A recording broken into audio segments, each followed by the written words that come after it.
Hello, my friend. Welcome to today's episode of Living in Sync. And today is going to be just a real and honest conversation about something that I think everybody feels at some point. And I'm in the midst of it and navigating what to do when you don't know what to do. And I'm just here to kind of give you some insight as I am going through this. And also, I've been in seasons of life like this where I have suffered through it. And I don't want that for myself or for you. So I've got some really great things, to do's, or areas of focus to put that attention and energy into it.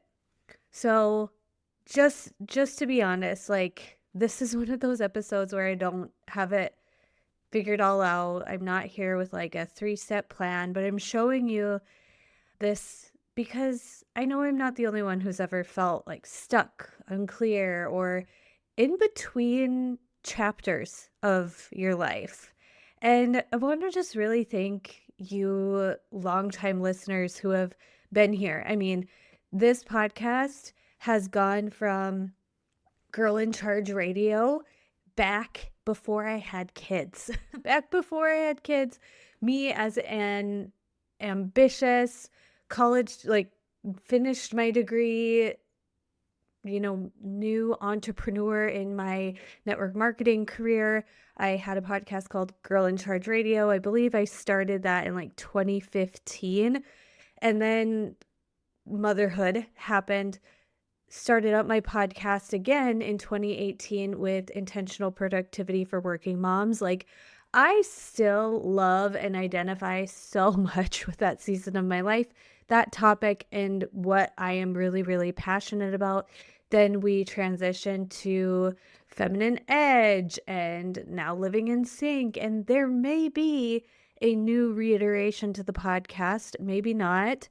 We're going to talk about all of those things, but I really just want to thank you guys who have been listening for a long time, who have been with me in different seasons of life, from Beachbody coaching to intentional productivity and time management teaching to cycle syncing to now lifestyle content, like and a lot of like faith intermixed through all of that. So I just want to thank you so much for the first thing I want to talk about that really honestly has been a helpful mindset for me to really focus on during this season of like, I don't know what I'm doing. I don't know where I'm going. I talked to my friend about how right now, like, she has a North Star in the scope of her life, and she thinks of herself from where she is today to 5 years. She has this like North Star that she's working towards. And I mean, shout out to my bestie, Lauren Ricks. You guys know her. She's been on the podcast a couple times, but she is a doula. She's a mom of two. She is working on her graduate degree to become a therapist. She knows that that's her North Star. Me, I don't know. Like, I don't know what I'm doing in the next 5 years. I don't know what life is going to look like, what my business is going to look like, what my career path is going to look like. Like, I am just in the midst, but I am somebody who is an ambitious person. And so it's hard for me to be in this season. This might resonate with you.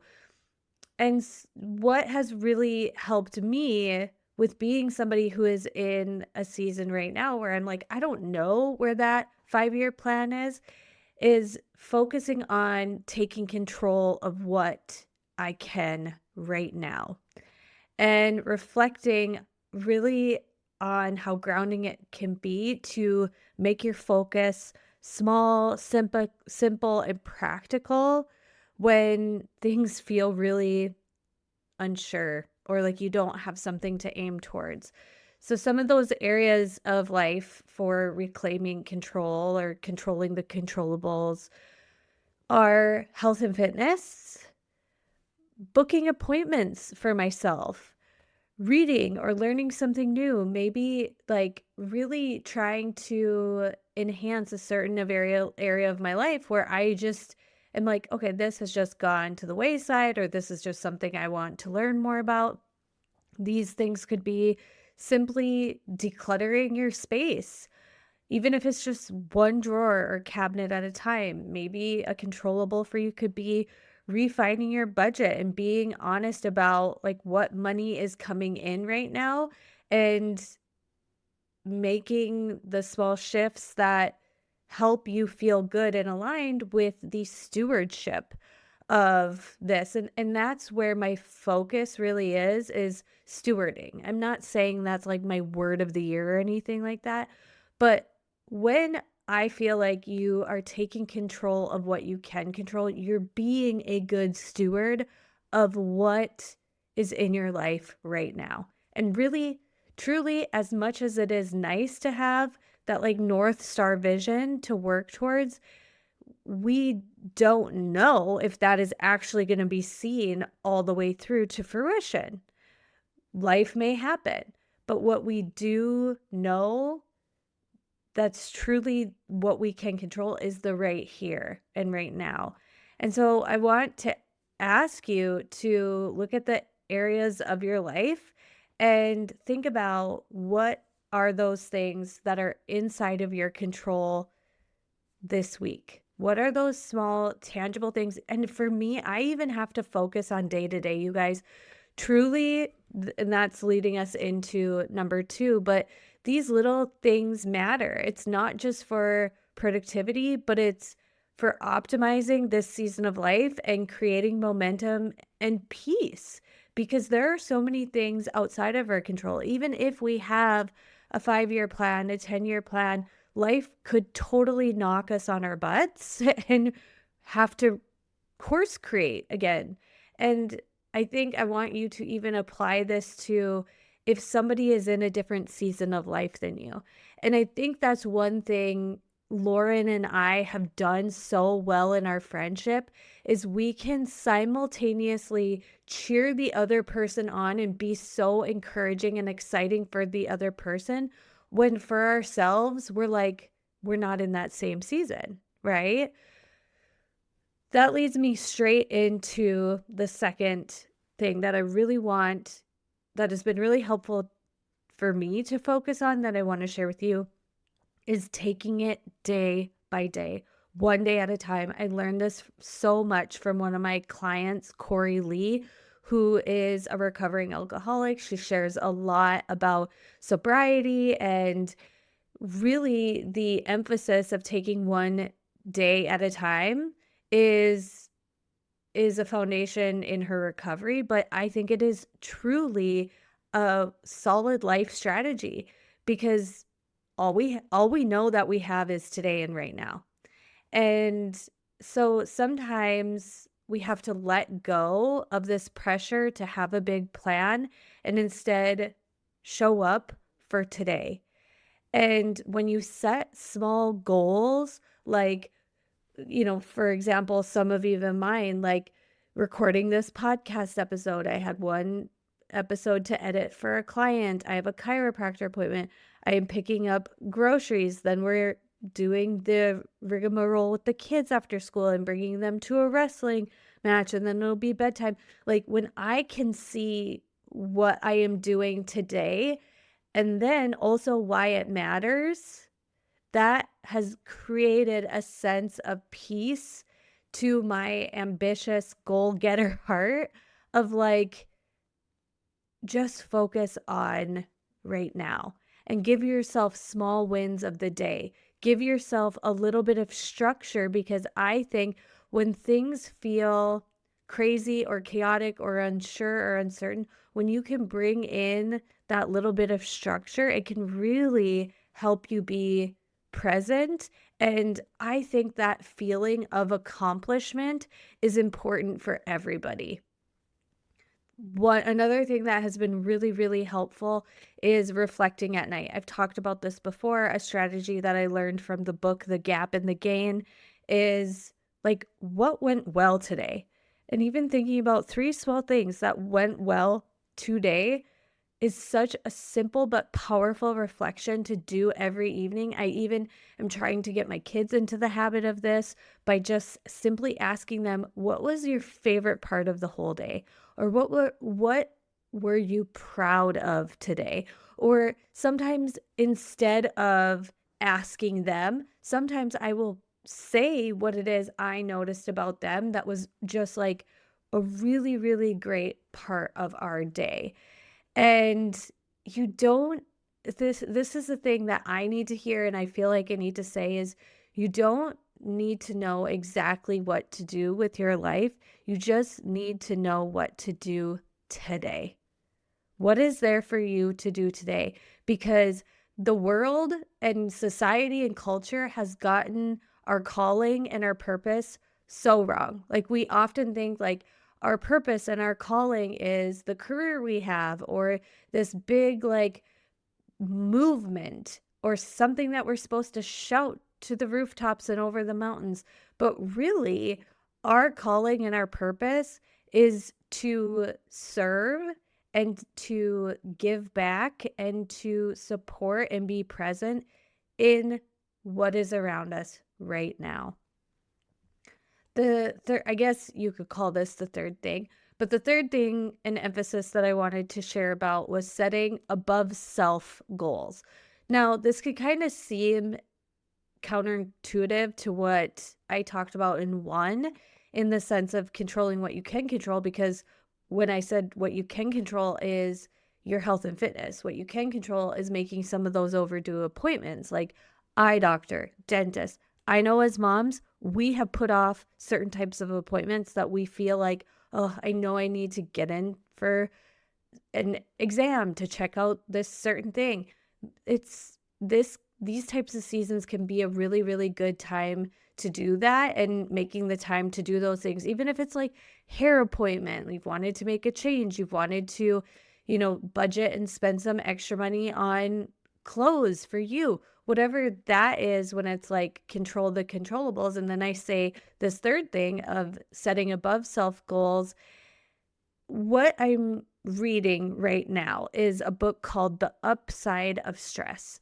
And this book really reframes how hard seasons and going through tough times are opportunities to grow and connect and serve. And what I really like about The Upside of Stress is it's not the typical written from the lens of self-development guru. It is based off of science and studies and the actual evidence of what the biology of our body is doing in times of stress. And it's actually even having a different mindset, because like the common mindset about stress is like stress is going to kill you, stress is going to cause disease. That is not helpful. That is not helpful. And actually, if you lean into that even more, like what you believe is often what the body, I use the word manifest lightly, but like what your body believes, which leads to what happens, then believing that stress is horrible for us is going to lead to it being horrible for us. But you can reframe stress. That's not what this episode is about. But if you're interested in that topic, because trust me, it has been challenging me too. Just like the book Bad Therapy challenged so much of what I have thought and felt about the mental health space, this Upside of Stress book will really challenge your reframe of how you view stress and using it to your advantage instead of thinking that it is something that is just going to constantly be bringing you down. But in setting above self goals, it's really about taking the emphasis off yourself, because purpose doesn't always look like achieving. Sometimes it's just being there for someone else, even if those someone else's are the people inside of your home. And that's where I think the reframe for me has been quite a challenge. And this, I don't know how relatable this is. It's probably not that relatable, but like when I go from being in my 20s and focused on building a social media and a platform and an audience, to then being like, okay, it is so clear to me that the emphasis right now is to the people that live in the four walls of my home and the impact that I am having here. It's kind of been something I'm tug-of-warring with, but seeing the people within my four walls as the ones that matter most, the ones that I can impact and have big, big, big legacy with. And it's not about social media. It's not about getting on a stage. It's not about what others think of me. It's really just kind of humbling in a sense. And if it's just the people around you or texting a friend or bringing coffee to your spouse, I really, really want to just encourage you to get out of your own head and think about how you can show up for somebody else and then really pay attention at how that impacts your mood. One of the crazy, there's so many crazy studies and evidence and facts that are in the book, The Upside of Stress. But one that I found that was so interesting is that in times of devastation and in really, really, really hard times, most of the time, the people who were directly impacted by the devastation were often the ones that helped out and gave back the most.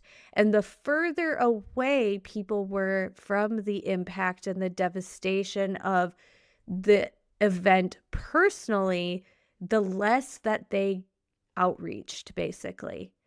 And I thought that was just really, really, really interesting. And then also the fact that has been in the book, The Upside of Stress, is that oftentimes when somebody is asked about their purpose and their impact and their meaning in life, they'll often reflect on the hardest things that they went through and how that became purpose and clarity and impact that then led to a fulfilling life.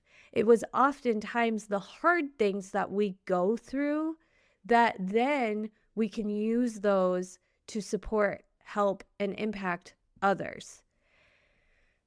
The last thing, this isn't the last thing, okay. The next thing I'm going to talk about is, and this is a faith-based principle. It's just who I am. I often, in this season, I am not going to our local church's church service. Nothing against our local church. But right now, and sometimes in these seasons, like when I am listening to a sermon or I'm in worship, I start just crying for no reason out of nowhere.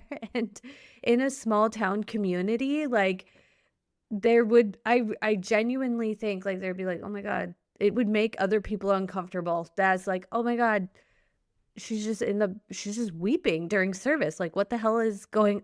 Oh, did I seriously just say that? I did.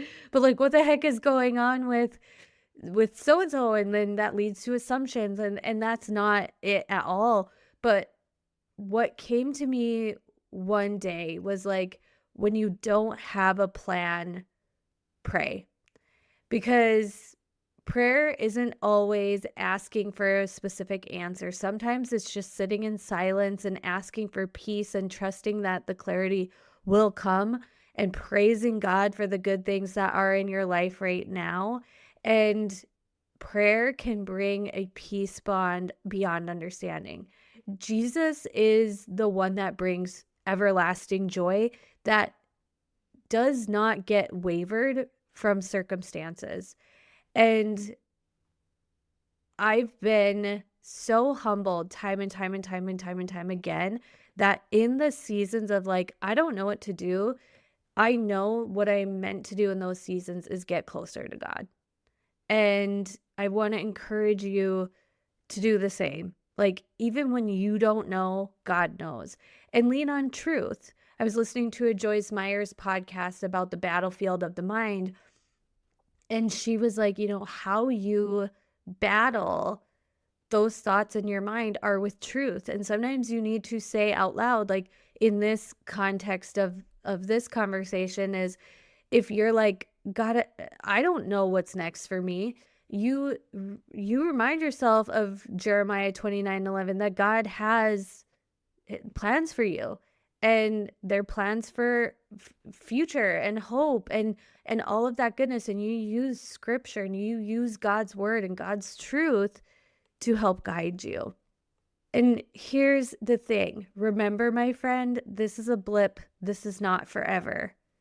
It's really hard to wrestle with this season because sometimes you might not want to be in this season. And to be honest, like I said, as an ambitious person, it's hard not knowing where to put my drive. It's hard to not knowing what I want to build or what to do or where to put that energy that I have towards achievement when it's like I'm here and I'm home and I don't know if this is forever and if I don't know if what I'm doing is what I want to do forever.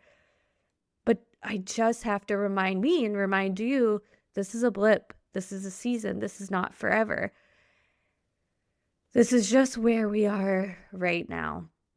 And maybe this slow and clear season is doing more than what we can even imagine. I've even started cringing, very heavily cringing at the phrase, like, if you're not growing, you're dying, or a lot of those personal development phrases that I know I've said because I don't believe them anymore. Growth isn't always loud or forward or up and to the right trajectory. I actually just edited a podcast episode for my client, Molly Asplin, about this, where she had a guest on and they were really just talking about how like life isn't always a trajectory like a graph that goes straight up and to the right all the time.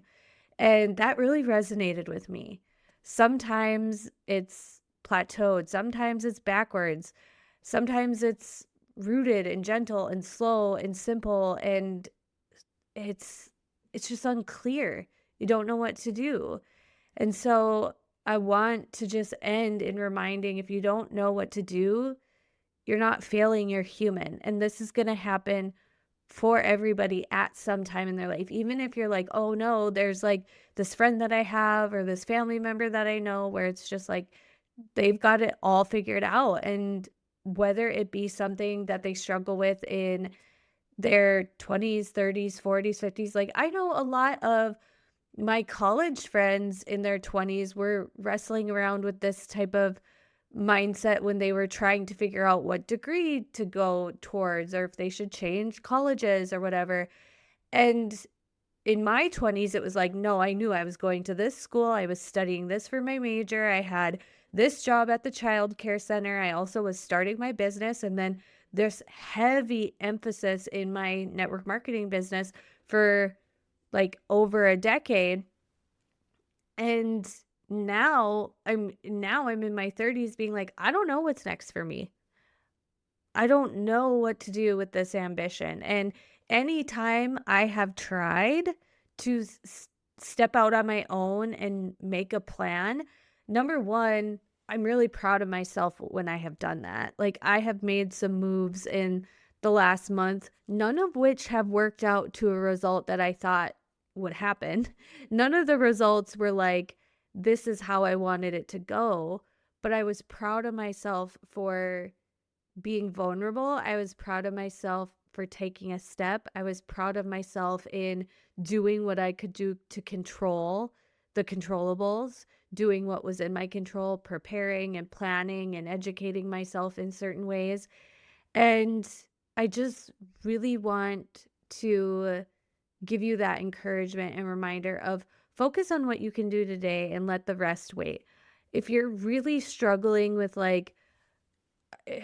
what all that I talked about, and if you are not, writing your day down day to day and giving yourself little mini micro goals, whether that be like revamping your budget or, making your appointments. That was like a big thing for me in the middle of January was I was like, okay, I am getting to those appointments that I need to get to.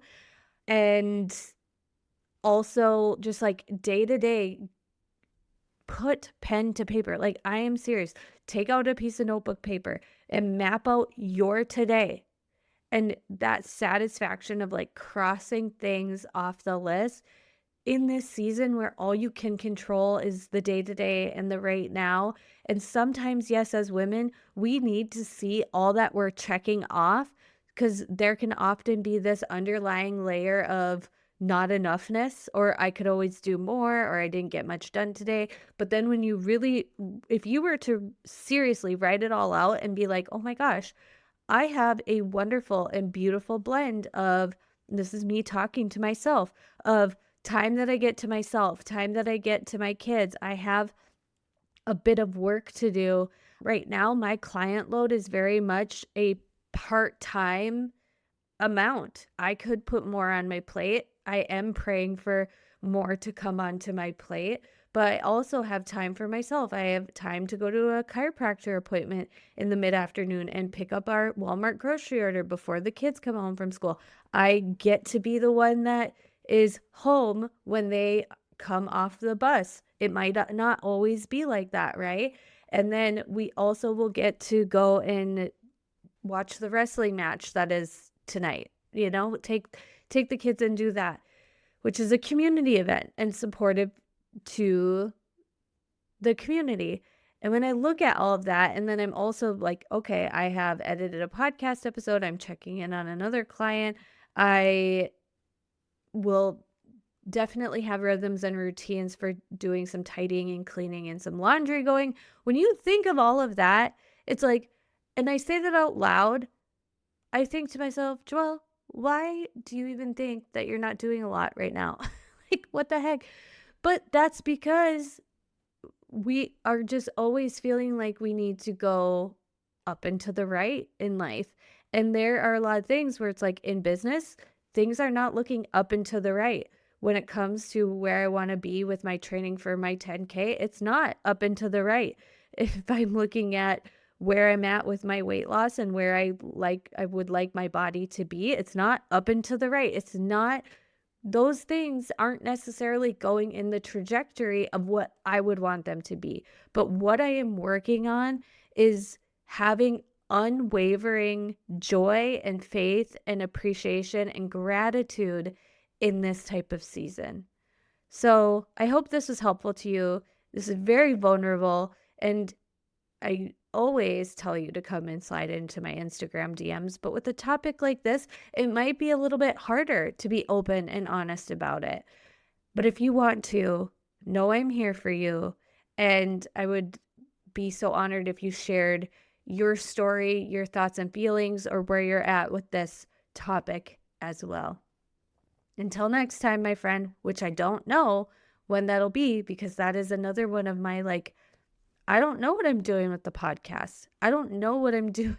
I don't know what I'm doing with social media or really anything right now. But what I do know is today I had this on my heart.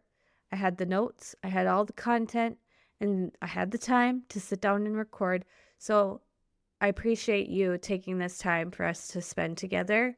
I hope it left you feeling encouraged and not alone, and gave you some tangible things to focus on instead of, because when we're in isolation, that is really when, whether you're a woman of faith like me and believe that the enemy comes after us and really seeps into our mindsets when we are isolated, when we are alone, when we just let rumination happen, that this is something everybody goes through and everybody will navigate at some point.